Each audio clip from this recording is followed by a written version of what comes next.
Hello and welcome to NPA Discovery, where we delve into the captivating stories that have shaped our world. Today, we're exploring the remarkable journey of the Vanderbilt family, a name synonymous with wealth, ambition, and the American dream. From humble beginnings to becoming one of the richest families in history, and eventually facing a dramatic decline, the Vanderbilt story offers invaluable lessons on success, excess, and legacy. Before we dive in, don't forget to like, share, and subscribe to our channel. Your support enables us to bring you more insightful content. The humble beginnings of a titan. The story begins with Jan Aertsen Vanderbilt, a Dutch immigrant who arrived in America in the 1650s. Starting as an indentured servant, Jan's resilience laid the foundation for a family that would eventually wield immense influence. Fast forward to the 19th century, and we meet Cornelius Vanderbilt, affectionately known as the Commodore. Born in 1794 on Staten Island, New York, Cornelius left school at 11 and began working on his father's ferry. By 16, he had started his own ferry service, showcasing an entrepreneurial spirit that would define his legacy, building an empire. Cornelius Vanderbilt's ventures into shipping and railroads transformed him into one of the wealthiest men of his time. He established the New York Central Railroad, creating a transportation empire that revolutionized travel and commerce in America. His strategic investments and business acumen not only amassed a fortune but also set new standards for industrial success. Vanderbilt's legacy includes the founding of Vanderbilt University, a testament to his commitment to education and philanthropy. The Gilded Age and lavish lifestyles. The wealth accumulated by Cornelius was inherited by his descendants, who embraced the opulence of the Gilded Age. Grand mansions like the Breakers and Marble House became symbols of their extravagant lifestyles. However, this era of excess also sowed the seeds of decline. The family's focus shifted from wealth creation to lavish spending, with little regard for sustainability. The decline of a dynasty. As the 20th century progressed, the Vanderbilt fortune began to wane. Factors such as mismanagement, lack of financial oversight, and changing economic landscapes contributed to their downfall. The family's reliance on inherited wealth, without fostering the entrepreneurial spirit of their patriarch, led to a gradual erosion of their fortune. By the mid-20th century, the once mighty Vanderbilt empire had significantly diminished. Lessons from the Vanderbilts. The Vanderbilt saga serves as a cautionary tale about the impermanence of wealth and the importance of stewardship. It underscores the necessity of financial literacy, adaptability, and the cultivation of values that transcend material success. Their story reminds us that true legacy lies not in opulence but in the impact we make and the principles we uphold. When luxury becomes a curse. The Vanderbilt children inherited vast amounts of wealth, but not the grit that built it. Unlike their patriarch, Cornelius, who fought tooth and nail to establish a legacy, many of his descendants were born into unimaginable luxury and raised in golden cages. Take William Kissam Vanderbilt, for example, Cornelius's grandson. He spent millions building Marble House in Newport, Rhode Island, as a summer cottage.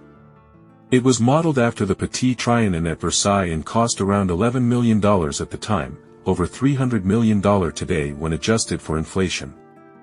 ArchitecturalDigest.com, the irony. He rarely lived in it.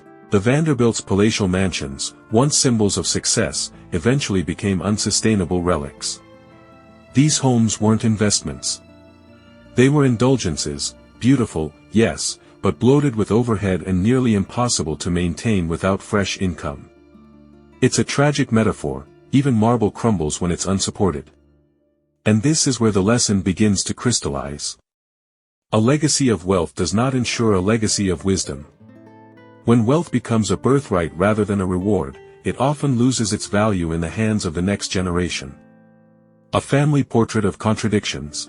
To understand the fall of the Vanderbilts, we must understand their internal contradictions.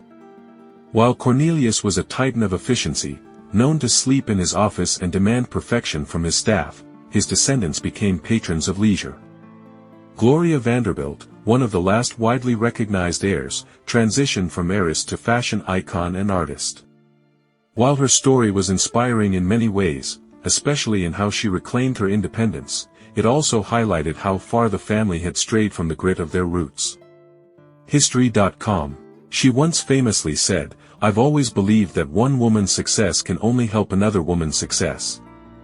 That spirit of reinvention was admirable, but it could not reverse the financial collapse already well underway. Many family members engaged in high society circles, spent lavishly, and were hounded by the press, but few took meaningful steps to rebuild the dynasty's economic foundation. It became a kind of passive aristocracy, an American imitation of European nobility that lacked the income streams to sustain its lifestyle. The cost of inheritance without instruction. We often romanticize wealth.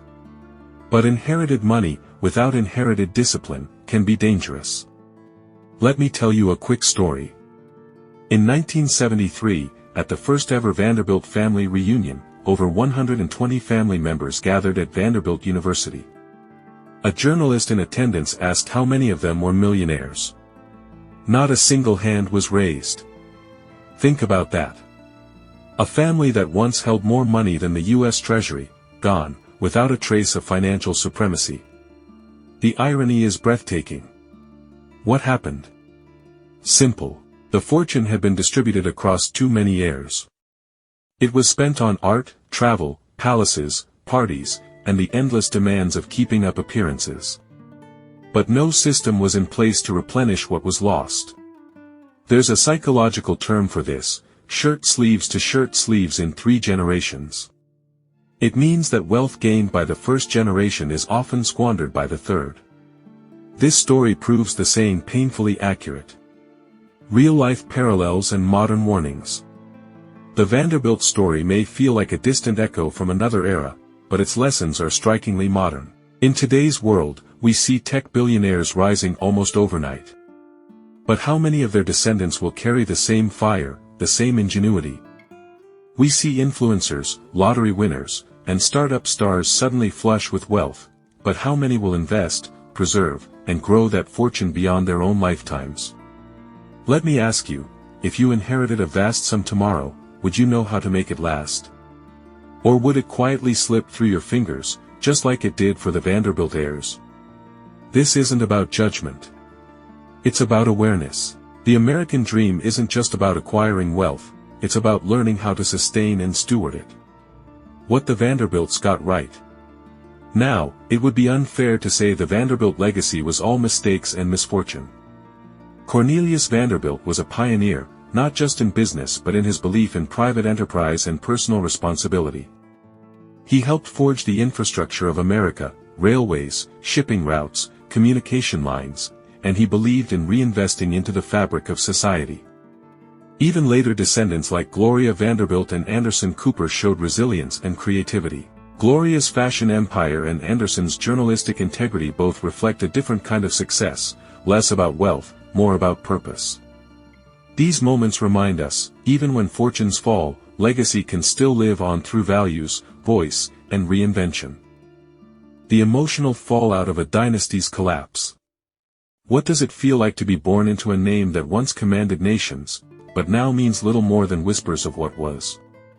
It must be surreal.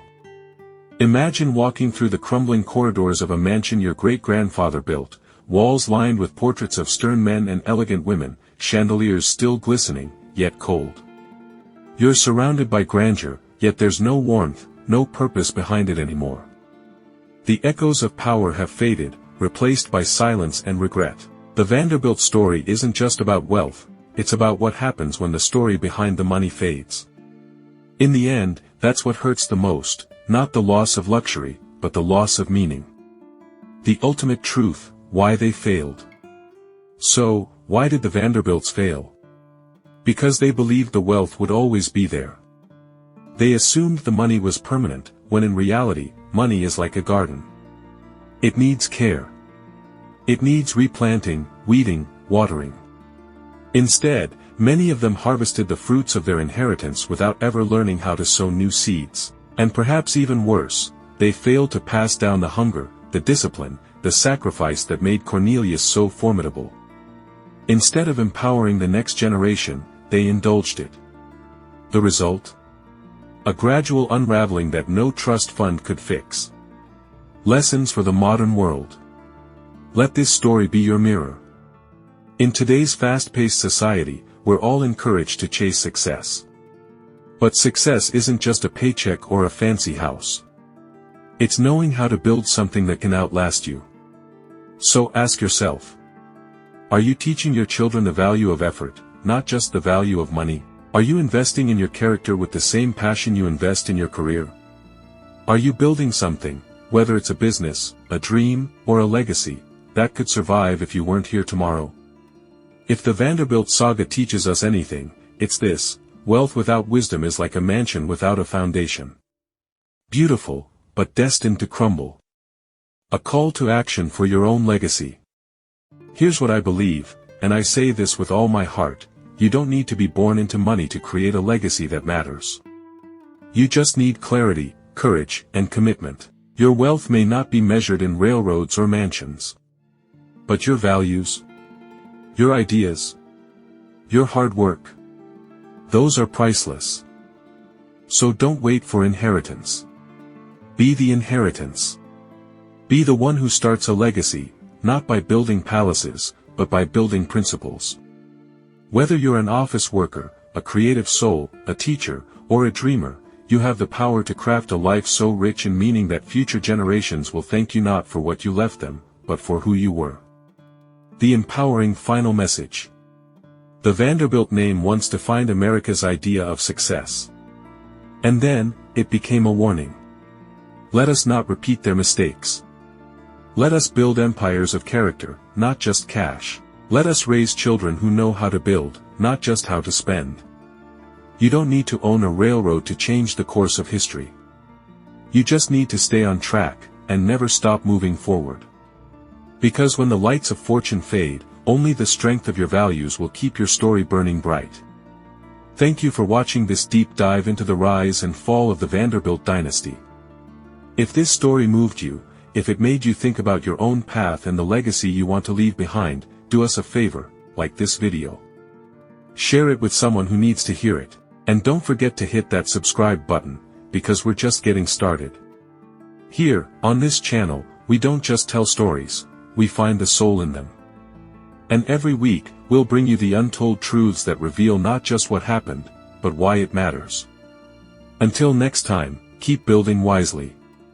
Keep living purposefully. And remember, you are the author of your legacy.